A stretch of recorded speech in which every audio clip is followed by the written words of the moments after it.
Hello guys, and welcome back to another episode of Inquiring Faith, the show dedicated to exploring the beliefs and origins of religions around the world.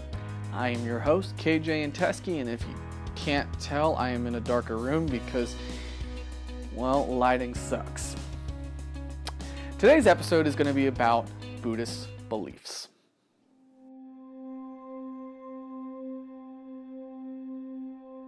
So let's start with some basics of Buddhism. First of all, they don't believe in heaven or hell in the traditional sense. It is not the final resting place of your soul. Buddhism doesn't quite believe in the soul. It's more like spiritual DNA. They do in fact have a heaven or hell, but this is more like a plane of reality. This goes in turn with the Buddhist belief of reincarnation and karma. Karma is the sum of your good and bad deeds, and your karma will determine where you are reincarnated in one of 6 planes of reality, in a sense. There's heaven, hell, human, animal, ghosts, and what is known as Asura. Sometimes it's also known as Titan. Reincarnation is very dependent on whether or not you have achieved enlightenment within life.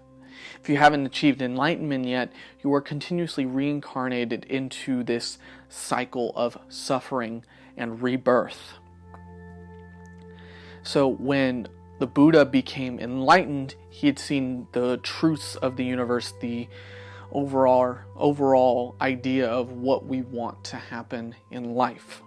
The overall goal of Buddhism is to end the cycle of rebirth or to end suffering. But to do this, you need a couple different things. One must be wise and one must live a virtuous life. Now, it's not one or the other. These go hand in hand, but they're not the only components.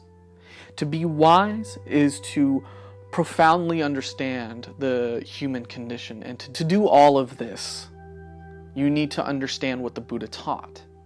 The 4 Noble Truths and the Eightfold Path.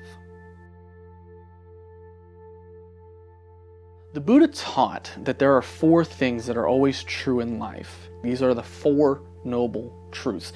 No matter what plane of reality you're born in, no matter what you are born as, these will always be truth. The first truth is known as dukkha. This is the idea that life is always suffering. That life is suffering. I know this sounds really pessimistic, but bear with me. Buddha explained that suffering comes in from desire, from all the things that we might want in life, that it causes pain and suffering. It's also the idea that life can't always be ideal, that it doesn't always live up to our expectations, and that causes us to suffer internally because, well, if you don't meet your expectations in life, you've been the same place I have, you just kind of shut down or you just get unhappy. But Buddhism doesn't want to think of this as pessimistic, more as it's realistic. The second noble truth is samadheya, or the idea that suffering is caused by desire. Buddha taught that the root of all suffering is desire. It was also known as tanha. Now, the reason you want to make this distinction is because Buddhists also realize there are more positive desires, such as becoming enlightened or divorcing yourself from any bad habits. They realize this. So when we talk about desire, we are actually talking about one of 3 things: greed, hatred, and ignorance. The third noble truth is nirodha, the end of suffering, the idea that there is an end to suffering, and acknowledging that there is an end to suffering. To end suffering, one must find a way to divorce himself or herself from desire. That's the whole point of this truth, is that there is a way to do it. This truth is asking us to find nirvana or find the path to enlightenment, which leads to the 4th noble truth. The final truth is magga. Magga is the idea of the Eightfold Path. Now, and I guess in a Buddhist sense, if you were to look at this like medicine, this was the Buddhist prescription to ending suffering. The Eightfold Path is more like 8 stages that work together and reinforce what you do. It's another way to enlightenment. It is trying to find the middle path. Now, these 8 stages can be broken up into 3 different subcategories: wisdom, morality, and meditation.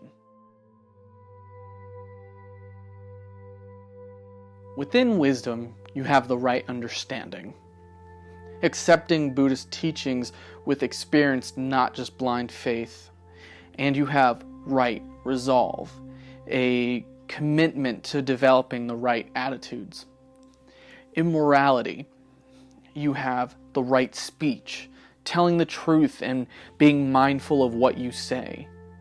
Within morality, you also have right action. You don't steal, kill, or act distastefully. You also have the right livelihood, not engaging in an occupation that could harm others. And finally, meditation, with the right effort, controlling your thoughts and emotions. And so that way you can also have the right mindfulness, developing awareness of your body, your feelings, and your mind, so that you may finally have right meditation to develop a state of focus and calm.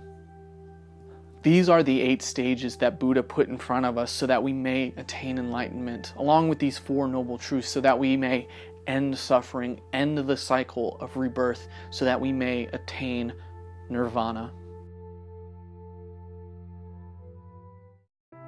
Alright guys, thank you for your time. I hope you got a brief understanding of Buddhist beliefs and how they believe to end the cycle of suffering. If you have any questions, leave a comment for me down below. If you think I missed something, also leave a comment, leave a like, subscribe, and have a wonderful day.